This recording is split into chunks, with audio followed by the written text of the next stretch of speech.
What's in the BUSINESSNAV Beer Fridge this month? Let's go check.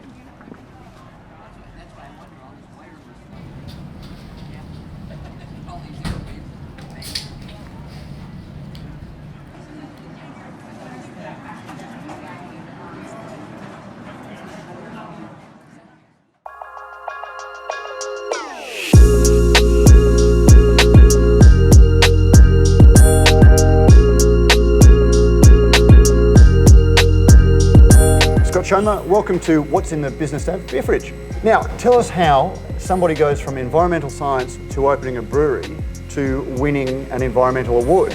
That's a nice little progression. It was a great progression. Look, I spent my life in the environmental science. I'm a hydrogeologist. I basically was cleaning up contaminated sites, old mines, old petroleum sites, things like that. And it's not too far to be a scientist, to be a home brewer. There's an awful lot of those around.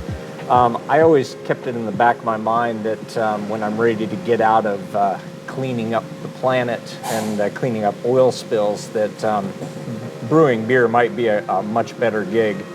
And the timing was just right to get out of oil and gas and take a risk on this venture, and I'm glad I did. In a conversation about business, can you distill what you've learned from opening a brewery and running the business of a brewery? You know, is there one key thing that you've learned that you didn't know going into opening the brewery?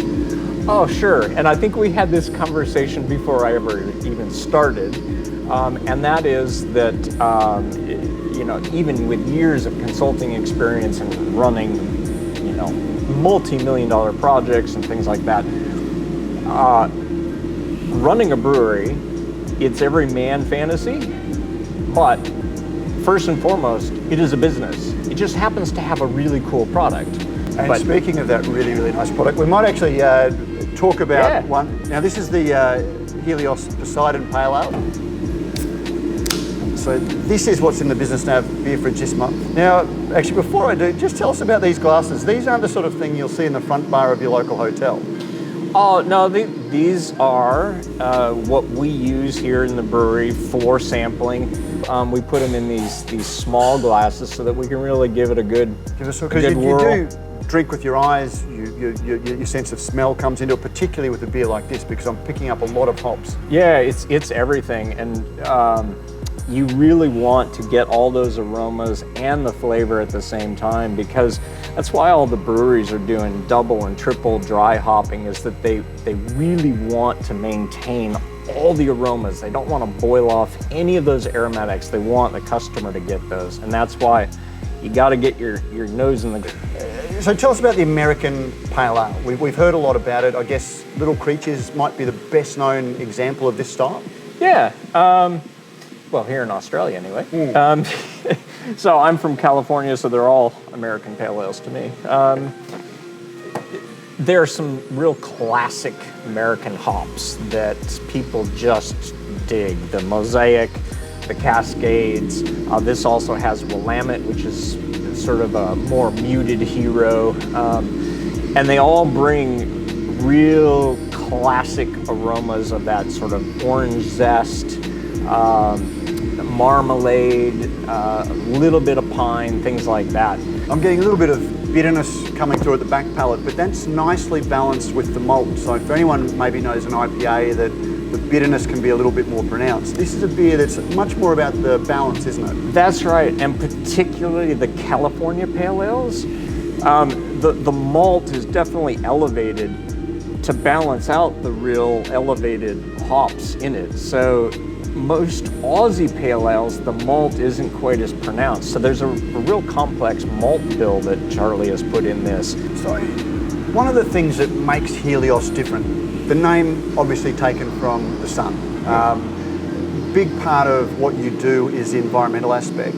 Tell us how important, you know, these days particularly, is being sustainable as a business, and is it a cost or is it a benefit to a business? Great questions.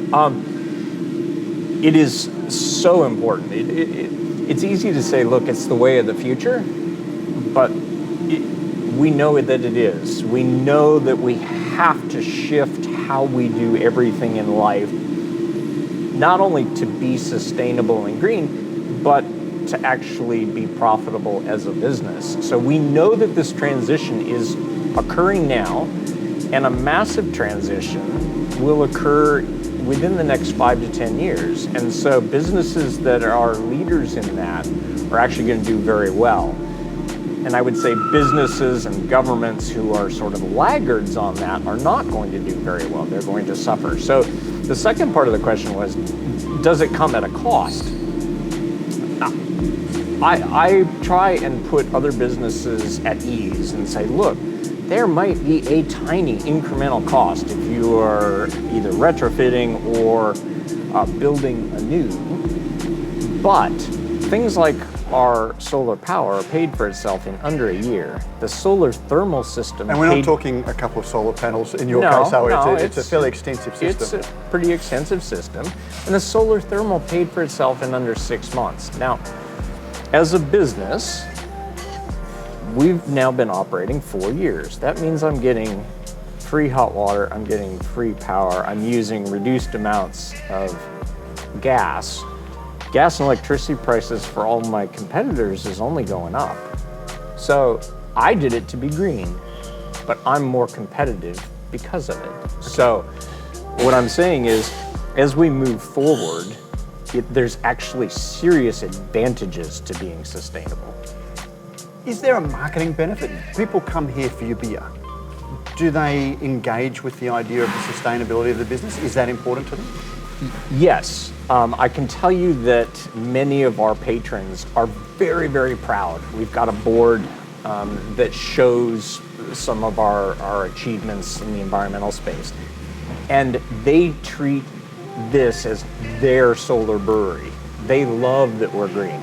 Not only are we doing a great product, but it's also environmentally friendly and sustainable.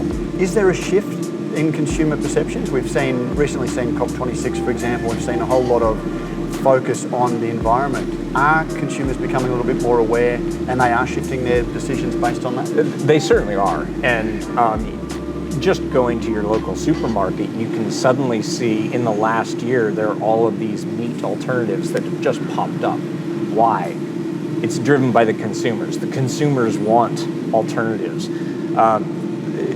And that drives any of the businesses. So yes, consumers are far more savvy. They are looking for green options. They're looking for things to be fair traded and sustainable. And it's not just beer. It's coffee, it's chocolate, it's the wood furniture, it's everything. So everybody's becoming more savvy. So again, if you're a business that is behind the 8 ball on this, you're going to lose out on part of that market. I guess you came into this with a huge advantage, having a background in environmental science and it being your first career. To businesses that don't have that experience and that advantage, what's your advice to them so they can move their businesses into a more sustainable footprint? Sure. Look, I help other businesses to become more sustainable. If anybody wants, especially if they're in the brewing industry, they can come here and they can see firsthand what we've done. So I haven't patented or trademarked anything here. It's actually open source. So if you're in brewing, you can come here, you can see what we're doing, and you can go and implement some of it yourself. If you need help, if you're in any business, talk to me. I can put you in front of the right sort of people to talk to make those changes. Most people in the brewing industry are big mountain bikers. They love the outdoors. They're out surfing. So being environmentally friendly is second nature to them. It is not easy to figure out what is available. What can I do? And so if you've got somebody who can just point you in the right direction, it makes it real easy. One of the challenges that I see for breweries particularly, but I think any business faces this, is the ever-changing market. And I think the brewing industry has been that on steroids. Yeah. Once upon a time, breweries had a core range that they would put out there and you would know the beers. These days we're seeing breweries having to come up with new beer styles that potentially confuse some consumers, but other consumers are demanding. How do you manage that really, really rapid business development cycle? My dad was real big in business in the U.S. He was a venture capitalist, and one thing he taught me about investing is ignore the noise, okay? In the brewing industry, you said it, there's just this explosion of, you know, are we gonna do sours, are we gonna do gozas, are we gonna do seltzers, and it's just constant, so a lot of people are trying very hard to chase trends, and I've chosen to do the opposite. Don't chase the trends. We actually do these classic series. We're actually going back and revisiting the styles that are tried and true that people have ignored. And you know, there's so many great Australian breweries that are doing all this cool, funky stuff. We're gonna let them do that. Good on them, but we're gonna focus on the true styles that everybody has liked. And that doesn't mean that we're not gonna have a hazy or whatever people like. I'm just saying that I would advise people to not chase all those trends. Well, Scott Shomer from Helios Brewing, thank you for making the beer that is in the BUSINESSNAV Beer Fridge this month. And I always knew beer was special, but I'm glad to know that we're saving the world by drinking it as well. Yeah, cheers.